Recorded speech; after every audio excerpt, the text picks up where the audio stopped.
안녕하세요. 지혜스쿨 5일내 네 번째 영상을 시작하겠습니다. 지난번 영상에서 말씀드린 철학적 관조는 사실 주로 아리스토텔레스의 관점을 가지고 말씀을 드린 것입니다. 오늘은 아리스토텔레스가 말하는 철학적인 관조에 대해서 살펴보면서 다시 한번 정리를 해볼까 생각을 합니다. 잘 아시다시피 아리스토텔레스는 소크라테스, 플라톤을 잇는 고대 그리스의 대표적인 철학자죠. 그는 자신의 저서 니코마코스 율리학 제6권 3장에서 인간에게는 5가지의 지적 탁월성이 있다 이렇게 말을 하는데요. 그 5가지란 누스, 소피아, 프로네시스, 에피스테메, 테크네인데요. 누스는 직관지의 의미고, 소피아는 순수지혜, 프로네시스는 실천적 지혜, 에피스테메는 논증지, 테크네는 기회라고 번역이 됩니다. 이것에 대해서 간단히 설명을 한번 드려보겠습니다. 첫째, 누스, 직관지죠. 누스는 인간이 지닌 최고의 지적 능력으로서 영혼의 가장 밝은 부분 또는 신적인 요소라고 아리스토텔레스는 말을 하고 있습니다. 누스는 요컨대 관조의 능력입니다. 관조란 앞선 영상에서 말씀을 드렸다시피 밝은 거울이 사물을 있는 그대로 비추듯이 있는 그대로의 실제를 또는 진실을 순수하게 보는 것을 의미합니다. 둘째, 소피아, 순수지혜는 누스에 의해서 관조된 것을 언어로 표현하는 순수지혜 또는 철학적 지혜라고 말씀드릴 수가 있는데요. 소피아는 있는 그대로의 실제를 참답게 아는 데에만 집중을 하는, 그래서 이제 순수지혜라고 이제 부르는 것인데요. 그렇기 때문에 인간의 행복마저도 고려하지 않는다 이렇게 얘기를 아리스토텔레스는 하고 있습니다. 그 다음에 세 번째는 이제 프로네시스인데요. 실천적 지혜라고 번역이 되는 프로네시스는 인간의 행복을 고려하는 지혜입니다. 이 점에서 이제 소피아와 구별이 되는 거죠. 프로네시스는 이처럼 인간의 필요, 욕구, 욕망을 절제 있게 충족을 해서 행복이 증진되도록 돕는 지혜다 이렇게 말씀드릴 수가 있습니다. 네 번째로 에피스테메는 이제 논증지 또는 논리적 수학적 사고력이다 이렇게 말씀을 드렸는데요. 아리스토텔레스 말하기를 근본 원리로부터 논리적으로 증명을 해서 아는 능력이다 이렇게 이제 말을 합니다. 논리적으로 증명을 한다 이것을 이제 줄이면 논증이 되는 거죠. 그래서 이 에피스테메를 논증지라고 번역을 하고 있는 것이죠. 그리고 이것이 오늘날 우리가 학문적 과학적 인식 능력이라고 생각하는 것에 해당이 된다 이렇게 이해를 하시면 되겠습니다. 그 다음에 다섯 번째는 테크네, 기회인데요. 이 테크네가 테크닉의 어원이다라는 것이 쉽게 짐작할 수가 있죠. 그래서 이것은 이제 건축술과 같은 제작의 능력 또는 기술적 사고력이다 이렇게 이해를 할 수 있습니다. 이 5가지 용어가 좀 생소하시죠. 그렇지만 서구의 지혜 전통을 이해하는 데는 아주 중요한 용어이기 때문에 좀 기억을 한번 해보시면 좋을 것 같습니다. 누스, 소피아, 프로네시스, 에피스테메, 테크네 이렇게요. 그런데요, 누스와 소피아는 인간의 필요 욕망에 상관하지 않습니다. 그래서 목적이 없다, 무목적적이다 이렇게 이제 말을 하는 거죠. 반면에 에피스테메와 테크네, 즉 논리적 수학적 사고력과 기술적 사고력은 주로 인간의 필요, 욕구, 욕망을 추구하는 활동을 도와주는, 그래서 이걸 이제 유목적적인 지적 능력이다 이렇게 이제 표현할 수가 있는 겁니다.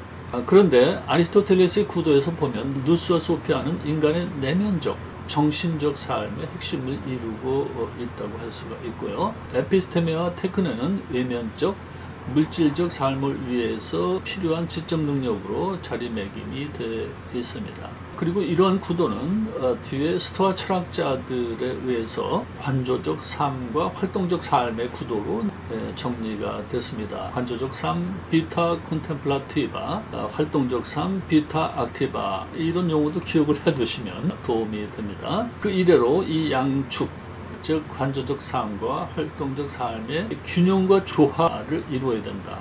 그래서 지혜롭고 행복한 삶을 추구해야 된다라고 하는 것이 서구인들의 이상으로 자리를 잡았다라는 사실이 또한 중요합니다.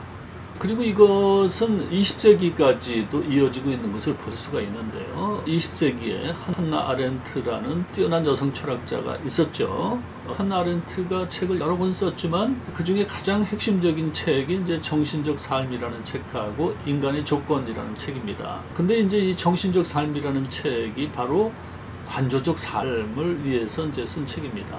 그리고 인간의 조건이라는 책이 활동적 삶을 설명하기 위해서 쓴 책이다. 이렇게 이제 말할 수가 있습니다. 이 두 책은 국내 번역서가 있으니까 참고를 하시면 되겠습니다.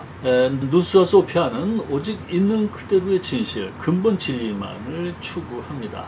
그런데 인간은 정신적 존재이기만 한 것이 아니고 신체를 지닌 생명적 존재이기도 하죠. 그래서 자신의 생명을 유지 발전시키기 위해서 욕구, 욕망 이런 걸 이제 가지고 있는 거죠. 이러한 욕구, 욕망을 충족시키기 위해서 활동하는 지적 능력이 아리스토텔레스 구도에서는 에피스테메와 테크네인 거죠. 에피스테메는 논리적 수학적 사고력, 테크네는 기술적 사고력이고, 여기에서 인간이 가지고 있는 그대로의 진실을 추구하는 경향을 진리성이라고 한번 이름을 붙여 보겠습니다. 그리고 다른 한편으로는 생명의 유지 발전을 위해서 욕구, 욕망을 추구하는 경향, 이것을 이제 실용성이라고 불러 보겠습니다. 무엇인가가 우리의 필요, 욕구, 욕망을 충족시키면 우리는 그것을 유용하다, 실용적이다 이렇게 말을 하잖아요. 그런데 문제는 인간의 삶에 있어서 진리성과 실용성이 일치하지 않고 서로 충돌하는 경우가 많다라는 것이죠. 누스와 소피아는 인간과 세상의 참된 실제, 궁극적인 진리, 진실 이런 걸 추구하고 거기에 충실하고자 하는 거죠. 그렇지만 인간이 가지고 있는 욕망, 감정, 얘네들은 어때요? 누스와 소피아가 뭐라고 하든지 간에 단지 자기들이 원하는 것만을 무조건 원하는 거죠. 그럴 경우에 사실 우리의 대부분의 사람들은 진리성보다는 실용성을 택합니다. 그러니까 진리성과 실용성이 서로 이제 부딪히는 경우를 얘기하는 거죠. 그런데 우리가 실용성에만 몰입을 하면 진리성은 등한시를 하게 되죠. 경우에 따라서는 적대시를 할 수도 있는 거죠. 그러니까 이제 실천말로 진리? 그게 밥 먹여주나? 라는 식인 거죠. 이처럼 인간의 삶에서 진리성과 실용성 사이의 괴리가 존재한다는 것은 엄연한 사실이죠. 그런데 이러한 진리성과 실용성의 불일치를 해소해야만이 인간은 진실하면서도 행복한 삶을 이룰 수가 있다라는 거고요. 그리고 이것이 바로 아리스토텔레스의 문제의식이었습니다. 그런데 아리스토텔레스에 따르면 진리성과 실용성의 양축을 조절을 해서 조화를 이루게 하는 그것이 바로 프로네시스다. 이렇게 이제 보는 겁니다. 여기 바로 프로네시스의 중요성이 나타나죠. 그래서 프로네시스의 위로는 순수 진리를 추구하는 누스와 소피아가 있습니다. 소피아. 그죠? 그리고 프로네시스의 밑에는 뭐가 있죠? 실용성을 추구하는 에피스테메와 테크네가 있다 이거죠. 그래서 이 다섯 가지 중에서 딱 중간에 이제 프로네시스가 있는 겁니다. 그래서 프로네시스는 두 가지 활동 방향을 갖는 거죠. 한쪽으로는 인간적인 행복을 증진시키려고 하는 거죠. 그래서 인간적인 필요, 욕구, 욕망을 절제하게 충족할 수 있는 길을 안내를 한다 이거죠. 그리고 다른 한편으로는 인간의 전체 존재를 누스 소피아와 조화를 시키고자 합니다. 즉 순수지혜와 합의를 시키려고 하는 거죠. 왜냐하면 우리가 진리를 등지고 산다면 그것이 진정한 행복이 될 수가 없기 때문인 거죠. 그렇지 않겠습니까?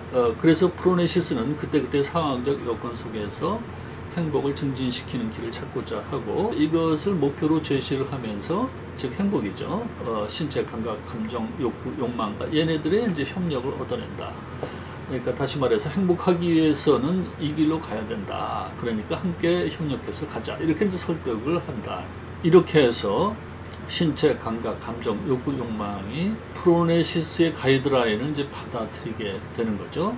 그렇게 되면 우리는 미덕을 지니게 된다. 이렇게 이제 얘기를 하는 겁니다. 예컨대 만용은 용기로 바뀌고요. 탕종은 절제로 바뀌고 뭐 이런 식으로 이제 되는 거죠. 이렇게 되면 미덕을 지니게 된다.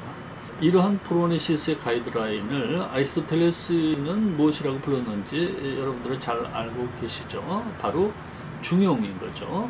중용은 지나침과 모자람 사이에 산술적인 평균을 의미하는 것은 아니고 주어진 상황 속에서 가장 탁월한 것을 선택하는 실천적인 지혜다. 이렇게 말씀을 드릴 수가 있죠. 이상에서 프로네시스의 역할이 굉장히 중요하다는 것을 보셨는데 프로네시스의 역할은 여기서 끝나지 않습니다. 프로네시스는 누스와 소피아의 활동을 위해서도 매우 중요합니다. 어째서 그러냐? 프로네시스는 순수주의를 추구하는 누스 및 소피아와 갈등을 일으키던 신체, 감각, 욕구, 욕망, 감정 등을 사력 있게 다스리는 그런 역할을 이제 하는 거죠. 그래서 점차로 누스, 소피아와 조화를 이루게 하죠. 그렇게 되면 마음속의 갈등과 시끄러움이 사라지고 다시 마음의 평정 상태, 즉 스콜레로 돌아갈 수 있는 거죠. 그래서 아리스토텔레스는 말하기를 프로네시스는 스콜레를 증진시킨다 라고 말을 합니다. 스콜레가 없으면 관조가 이루어지기 어려운 거죠. 관조가 없으면 지혜도 없습니다. 이렇게 보면 관조적 지혜 증진을 위해서도 매우 중요한 역할을 한다는 것을 알 수가 있죠. 오늘 말씀드린 내용이 너무 추상적이다 또는 잘 와닿지 않는다 라고 생각하실 분들이 적지 않으실 것 같은데요. 현대인들은 사실 에피스테메와 테크네, 즉 논증적 사고, 다른 말로 하면 이제 논리적 수학적 사고죠. 그리고 기술적 사고에 주로 몰입을 해 있다고 볼 수가 있죠. 그러다 보니까 이제 누스, 소피아, 프로네시스는 좀 공허하게 들릴 수 있다라는 생각이 듭니다. 그런데 이것은 우리가 지혜와 거리가 멀어졌다는 뜻이기도 한 거죠. 그래서 우리가 지혜를 다시 가까이 하기 위해서 이런 말씀을 드리는 건데요. 그래서 지혜를 다시 가까이 하기 위해서는 관조를 연습을 해야 되고 관조를 위해서는 스콜레가 먼저 확보가 돼야 됩니다. 그래서 다음 영상에서는 우리가 일상생활 속에서 스콜레를 확보하기 위해서는 어떻게 해야 하는지에 대해서 좀 말씀을 드려보려고 합니다. 어려운 말씀은 더 이상 드리지 않겠습니다. 다음 영상도 기대해 주시고요. 오늘도 시청해 주셔서 감사합니다.